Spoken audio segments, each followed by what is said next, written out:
ನಮಸ್ಕಾರ ಸ್ನೇಹಿತರೆ. ರಾಜ್ಯದಲ್ಲಿ ಭ್ರಷ್ಟಾಚಾರದ ಬಗ್ಗೆ ಮಾತನಾಡೋದು ಹೊಸ ವಿಷಯ ಅಲ್ಲ. ಆದರೆ ಹುದ್ದೆ ಮತ್ತು ವೃಂದ ಬದಲಾವಣೆಗೂ ದರ ಪಟ್ಟಿ ನಿಗದಿ ಮಾಡಲಾಗ್ತಾ ಇದೆ ಅನ್ನೋ ಆರೋಪ ಕೇಳಿಬಂದಾಗ ಅದು ಕೇವಲ ಒಂದು ಇಲಾಖೆಯ ಸಮಸ್ಯೆಯಾಗಿ ಉಳಿಯೋದಿಲ್ಲ. ಅದು ಆಡಳಿತ ವ್ಯವಸ್ಥೆಯ ನೈತಿಕ ಕುಸಿತದ ಸಂಕೇತವಾಗುತ್ತೆ. ಜಲಸಂಪನ್ಮೂಲ ಇಲಾಖೆಯಲ್ಲಿ ದ್ವಿತೀಯ ದರ್ಜೆ ಲೆಕ್ಕ ಸಹಾಯಕರಿಂದ ಪ್ರಥಮ ದರ್ಜೆ ಸಹಾಯಕರ ಹುದ್ದೆಗೆ ಮುಂಬಡ್ತಿ, ತಾಂತ್ರಿಕೇತರ ಹುದ್ದೆಯಿಂದ ಕಿರಿಯ ಇಂಜಿನಿಯರ್ ಹುದ್ದೆಗೆ ವೃಂದ ಬದಲಾವಣೆ ಹಾಗೂ ಎಇ ಹುದ್ದೆಗೆ ನೇಮಕಾತಿ ಸಂಬಂಧವಾಗಿ ಲಕ್ಷಾಂತರ ರೂಪಾಯಿ ವಸೂಲಿ ನಡೆದಿದೆ ಎಂಬ ಗಂಭೀರ ಆರೋಪಗಳು ಸಾರ್ವಜನಿಕ ವಲಯದಲ್ಲಿ ಚರ್ಚೆಗೆ ಗ್ರಾಸವಾಗಿದೆ. ಆರೋಪಗಳ ಪ್ರಕಾರ ಪ್ರಥಮ ದರ್ಜೆ ಸಹಾಯಕರ ಹುದ್ದೆಗೆ ಮುಂಬಡ್ತಿ ನೀಡೋದಕ್ಕೆ ಸುಮಾರು 65 ನೌಕರರಿಂದ ತಲಾ ರೂಪಾಯಿ 1 ಲಕ್ಷದಂತೆ ಹಣ ಸಂಗ್ರಹಿಸಲಾಗಿದೆ ಎಂದು ತಿಳಿದು ಬಂದಿದೆ. ತಾಂತ್ರಿಕೇತರ ಹುದ್ದೆಯಿಂದ ಕಿರಿಯ ಇಂಜಿನಿಯರ್ ಹುದ್ದೆಗೆ ವೃಂದ ಬದಲಾವಣೆಗಾಗಿ 30 ಮಂದಿಯಿಂದ ತಲಾ 1 ಲಕ್ಷ ರೂಪಾಯಿ ವಸೂಲಿ ಮಾಡಲಾಗಿದೆ ಎಂದು ತಿಳಿದು ಬಂದಿದೆ. ಎಇ ಹುದ್ದೆಗೆ ಸುಮಾರು 20 ಮಂದಿಯಿಂದ ತಲಾ 2 ಲಕ್ಷದಂತೆ ಹಣ ತೆಗೆದುಕೊಳ್ಳಲಾಗಿದೆ ಎಂಬ ಮಾಹಿತಿ ಹೊರಬಿದ್ದಿದೆ. ಒಟ್ಟಿನಲ್ಲಿ ಸುಮಾರು 1.50 ಕೋಟಿಯಷ್ಟು ಹಣದ ವಹಿವಾಟು ನಡೆದಿದೆ ಎನ್ನುವುದು ಆರೋಪಗಳ ತೀವ್ರತೆಯನ್ನು ತೋರಿಸುತ್ತೆ. ಇದು ಕೇವಲ ಲಂಚ ಎನ್ನುವ ಪದದಲ್ಲಿ ಸೀಮಿತವಾಗುವುದಿಲ್ಲ. ಇದು ಅರ್ಹತೆಯ ಮೇಲೆ ಆಧಾರಿತ ವ್ಯವಸ್ಥೆಯನ್ನು ನಾಶ ಮಾಡುವ ಸಂಚಾಗಿದೆ. ಸರ್ಕಾರದ ನೇಮಕಾತಿ ಮತ್ತು ಮುಂಬಡ್ತಿ ನಿಯಮಗಳು ಸ್ಪಷ್ಟವಾಗಿವೆ. ಸೇವಾ ಹಿರಿಮೆ, ಅರ್ಹತೆ, ಪರೀಕ್ಷಾ ಫಲಿತಾಂಶ, ಹಿರಿಯತೆ ಇತ್ಯಾದಿ ಮಾನದಂಡಗಳ ಆಧಾರದ ಮೇಲೆ ಹುದ್ದೆ ನೀಡಬೇಕಾಗುತ್ತೆ.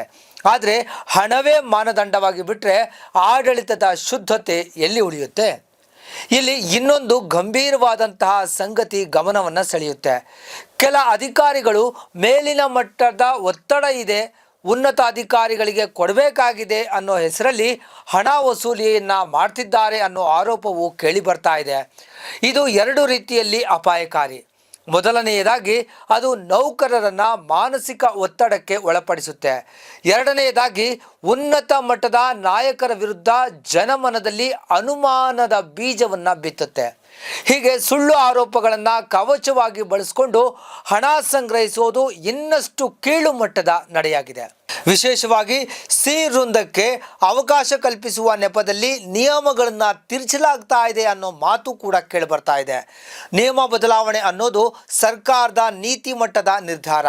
ಅದನ್ನು ಕೆಲವು ಅಧಿಕಾರಿಗಳು ತಮ್ಮ ವೈಯಕ್ತಿಕ ಲಾಭಕ್ಕೆ ಬಳಸಿಕೊಳ್ಳೋದಾದರೆ ಅದು ಅಧಿಕಾರದ ದುರುಪಯೋಗವೇ ಸರಿ. ಒಂದು ಇಲಾಖೆಯಲ್ಲಿ ವರ್ಷಗಳ ಕಾಲ ಅದೇ ಸ್ಥಾನದಲ್ಲಿ ಉಳಿದುಕೊಂಡು ಜಾಲ ಬಲೆ ಬಿಚ್ಚಿಕೊಂಡಿರುವ ಅಧಿಕಾರಿಗಳ ಬಗ್ಗೆ ಕೇಳಿ ಬರುವ ಆರೋಪಗಳು ಈ ಅನುಮಾನವನ್ನು ಮತ್ತಷ್ಟು ಗಟ್ಟಿಗೊಳಿಸುತ್ತೆ. ಇದಕ್ಕೂ ಮೊದಲು ಲೋಕೋಪಯೋಗಿ ಇಲಾಖೆಯಲ್ಲಿ ಮುಂಬಡ್ತಿ ಸಂಬಂಧಿತ ಕೆಲವು ಪ್ರಕರಣಗಳನ್ನು ರದ್ದುಗೊಳಿಸಿದ ಉದಾಹರಣೆಗಳು ಕೂಡ ಇದೆ. ಅಲ್ಲಿ ಕನಿಷ್ಠವಾಗಿ ಆರೋಪಗಳನ್ನು ಗಂಭೀರವಾಗಿ ಪರಿಗಣಿಸಲಾಗಿದೆ. ಆದರೆ ಜಲಸಂಪನ್ಮೂಲ ಇಲಾಖೆಯಲ್ಲಿ ಅದೇ ಮಾದರಿಯ ಆರೋಪಗಳಿದ್ದರೂ ಕ್ರಮ ಏಕೆ ಕೈಗೊಳ್ತಾ ಇಲ್ಲ ಅನ್ನೋ ಪ್ರಶ್ನೆ ಉದ್ಭವಿಸುತ್ತೆ. ಒಂದೇ ಸರ್ಕಾರದ ಅಡಿಯಲ್ಲಿ 2 ಇಲಾಖೆಗಳಿಗೂ 2 ರೀತಿಯ ಮಾನದಂಡಗಳು ಯಾಕೆ? ಇಲ್ಲಿ ದೊಡ್ಡ ಹಾನಿ ಅನುಭವಿಸುವವರು ಯಾರು? ಪ್ರಾಮಾಣಿಕ ನೌಕರರು. ವರ್ಷಗಳ ಕಾಲ ಸೇವೆಯನ್ನು ಸಲ್ಲಿಸಿ ಪರೀಕ್ಷೆ ಬರೆಯಲು ಸಿದ್ಧತೆ ಮಾಡಿಕೊಂಡು ಹಿರಿಯತೆಯ ಆಧಾರದ ಮೇಲೆ ಮುಂಬಡ್ತಿ ನಿರೀಕ್ಷೆ ಮಾಡ್ತಾ ಇರುವಂತಹ ಸಿಬ್ಬಂದಿಗೆ ಇದು ಭಾರಿ ಅನ್ಯಾಯ. ಹಣ ಕೊಟ್ಟವರು ಮುಂದೆ ಹೋಗ್ತಾರೆ, ಕೊಡಲಾರದವರು ಹಿಂದಕ್ಕೆ ಬೀಳ್ತಾರೆ. ಇದು ಆಡಳಿತದ ಆತ್ಮಹತ್ಯೆಯ ಸಮಾನ. ಹುದ್ದೆ ಖರೀದಿಸಿ ಬಂದವರು ನಂತರ ಏನು ಮಾಡ್ತಾರೆ? ಅವರು ಮೊದಲು ತಮ್ಮ ಹೂಡಿಕೆ ವಾಪಸ್ ಪಡೆಯೋದಕ್ಕೆ ಪ್ರಯತ್ನವನ್ನು ಮಾಡ್ತಾರೆ. ಸಾರ್ವಜನಿಕ ಕಾಮಗಾರಿಗಳಲ್ಲಿ ಗುಣಮಟ್ಟ ಕುಸಿಯುತ್ತೆ, ಅಂದಾಜು ವೆಚ್ಚ ಹೆಚ್ಚಳವಾಗುತ್ತೆ, ಕಮಿಷನ್ ಸಂಸ್ಕೃತಿ ಇವೆಲ್ಲವೂ ಈ ಚಕ್ರದ ಸಹಜ ಪರಿಣಾಮಗಳು. ಅಂತಿಮವಾಗಿ ನಷ್ಟ ಅನುಭವಿಸುವವರು ಜನತೆ. ಜಲಸಂಪನ್ಮೂಲ ಇಲಾಖೆ ಅಂದರೆ ಅಣೆಕಟ್ಟು, ಕಾಲುವೆ, ನೀರಾವರಿ ಯೋಜನೆಗಳು. ಇವು ರೈತರ ಬದುಕಿಗೆ ನೇರವಾಗಿ ಸಂಬಂಧಿಸಿದೆ.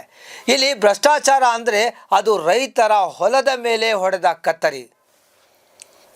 ಇನ್ನು ಒಂದು ಗಂಭೀರವಾದಂಥ ಅಂಶ ಅಂತಂದರೆ ಕೆಲ ಅಧಿಕಾರಿಗಳು ಹಲವು ವರ್ಷಗಳಿಂದ ಅದೇ ಸ್ಥಳದಲ್ಲಿ ಕರ್ತವ್ಯ ನಿರ್ವಹಿಸ್ತಾ ಇರೋದು.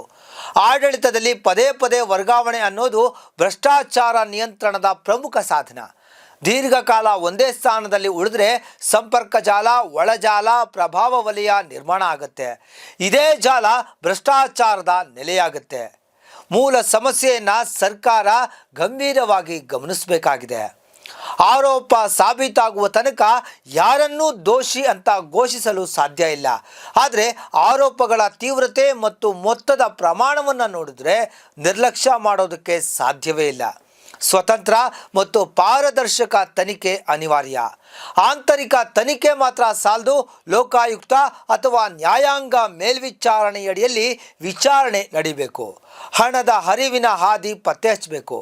ಬ್ಯಾಂಕ್ ಖಾತೆಗಳು, ಆಸ್ತಿ ವಿವರಗಳು ಪರಿಶೀಲನೆಗೆ ಒಳಪಡಬೇಕು. ಸರ್ಕಾರಕ್ಕೂ ಇದು ಅಗ್ನಿ ಪರೀಕ್ಷೆ. ಭ್ರಷ್ಟಾಚಾರದ ವಿರುದ್ಧ ಹೋರಾಟದ ಮಾತು ಹೇಳೋದು ಸುಲಭ. ಆದರೆ ತಮ್ಮದೇ ಇಲಾಖೆಯಲ್ಲಿ ಕೇಳಿಬರೋ ಆರೋಪಗಳ ವಿರುದ್ಧ ಕಠಿಣ ಕ್ರಮ ಕೈಗೊಳ್ಳೋದು ನಿಜವಾದ ರಾಜಕೀಯ ಇಚ್ಛಾಶಕ್ತಿಯ ಪರೀಕ್ಷೆ. ತಪ್ಪಿತಸ್ಥರು ಯಾರೇ ಆಗಿರಲಿ, ಹುದ್ದೆ, ಹಿನ್ನೆಲೆ, ಪ್ರಭಾವ ಯಾವುದನ್ನು ಲೆಕ್ಕಿಸದೆ ಕ್ರಮವನ್ನು ಜರುಗಿಸಬೇಕು. ಆಗ ಮಾತ್ರ ಜನರ ವಿಶ್ವಾಸ ಉಳಿಯುತ್ತೆ. ಜಲಸಂಪನ್ಮೂಲ ಇಲಾಖೆ ರಾಜ್ಯದ ಜೀವನಾಡಿ. ಇಲ್ಲಿ ಹುದ್ದೆಗಳನ್ನು ಹರಾಜು ಹಾಕುವ ಸ್ಥಿತಿ ಬಂದರೆ ಅದು ಕೇವಲ ಒಂದು ಕೇಸಲ್ಲ, ಅದು ವ್ಯವಸ್ಥೆಯ ಕುಸಿತದ ಘಂಟಾನಾದ. ಹುದ್ದೆಗಾಗಿ ಹಣ ಎಂಬ ಸಂಸ್ಕೃತಿ ಬೇರು ಬಿಟ್ಟರೆ ನಾಳೆ ಕಾಮಗಾರಿಗಾಗಿ ಕಮಿಷನ್ ಮತ್ತಷ್ಟು ಗಟ್ಟಿಯಾಗುತ್ತೆ. ಈ ಆರೋಪಗಳು ಸತ್ಯವೋ ಸುಳ್ಳೋ ಎಂಬುದು ತನಿಖೆಯಲ್ಲಿ ಸ್ಪಷ್ಟವಾಗಬೇಕು. ಆದರೆ ಒಂದು ಸಂಗತಿಯಂತೂ ಅತ್ಯಂತ ಸ್ಪಷ್ಟ: ಪಾರದರ್ಶಕತೆ ಇಲ್ಲದೆ ಆಡಳಿತದಲ್ಲಿ ಅನುಮಾನಗಳು ಹುಟ್ಟುತ್ತೆ. ಆ ಅನುಮಾನಗಳನ್ನು ತೊಡೆದು ಹಾಕುವುದಕ್ಕೆ ಸರ್ಕಾರ ತಕ್ಷಣ ಕ್ರಮ ಕೈಗೊಳ್ಳಬೇಕು. ಭ್ರಷ್ಟಾಚಾರಕ್ಕೆ ಕಡಿವಾಣ ಹಾಕೋದು ಕೇವಲ ಕಾನೂನು ಕ್ರಮದಿಂದ ಸಾಧ್ಯವಿಲ್ಲ. ಅದು ಆಡಳಿತದ ಸಂಸ್ಕೃತಿಯನ್ನು ಶುದ್ಧಗೊಳಿಸುವ ಪ್ರಕ್ರಿಯೆ. ಹುದ್ದೆಗಳನ್ನು ಮಾರಾಟ ಮಾಡುವವರಿಗಿಂತ ವ್ಯವಸ್ಥೆಯನ್ನು ಮಾರಾಟವಾಗಲು ಬಿಡುವ ನಿರ್ಲಕ್ಷ್ಯವೇ ದೊಡ್ಡ ಅಪರಾಧ. ಈಗಲಾದರೂ ಜಲಸಂಪನ್ಮೂಲ ಇಲಾಖೆಯಲ್ಲಿ ಶುದ್ಧೀಕರಣ ನಡೆಸಬೇಕಾದಂತಹ ಸಮಯ ಬಂದಿದೆ. ಈಗಾಗಲೇ ಕರ್ನಾಟಕ ಸಾರ್ವಜನಿಕ ಆಡಳಿತ ಸುಧಾರಣೆ ವೇದಿಕೆಯಿಂದ ಮುಖ್ಯ ಕಾರ್ಯದರ್ಶಿ ಹಾಗೂ ಅಪರ ಮುಖ್ಯ ಕಾರ್ಯದರ್ಶಿ ಮತ್ತು ಜಲಸಂಪನ್ಮೂಲ ಕಾರ್ಯದರ್ಶಿಯವರಿಗೆ ದೂರನ್ನು ಕೊಡಲಾಗಿದೆ. ಈ ಬಗ್ಗೆ ಉಪಮುಖ್ಯಮಂತ್ರಿ ಹಾಗೂ ಜಲಸಂಪನ್ಮೂಲ ಸಚಿವರೂ ಆಗಿರುವ ಡಿ.ಕೆ. ಶಿವಕುಮಾರ್ ಹಾಗೂ ಸರ್ಕಾರ ತೀವ್ರ ತನಿಖೆಯನ್ನು ನಡೆಸಿ ತಪ್ಪಿತಸ್ಥರಿಗೆ ಶಿಕ್ಷೆ ಕೊಡಿಸುವ ಮೂಲಕ ಕ್ರಮವನ್ನು ತೆಗೆದುಕೊಳ್ಬೇಕಾಗಿದೆ. ನೋಡಿದ್ರಲ್ಲ ವೀಕ್ಷಕರೇ, ಈ ಮಾಹಿತಿ ನಿಮಗೆ ಇಷ್ಟವಾಗಿದ್ದಲ್ಲಿ ಲೈಕ್ ಮಾಡಿ, ಶೇರ್ ಮಾಡಿ, ನಮ್ಮ ಚಾನಲನ್ನು ಸಬ್ಸ್ಕ್ರೈಬ್ ಮಾಡಿ. ನಿರಂತರ ಅಪ್ಡೇಟ್ಸ್ಗಾಗಿ ಬೆಲ್ ಬಟನ್ ಐಕಾನನ್ನು ಒತ್ತಿ. ನಮಸ್ಕಾರ.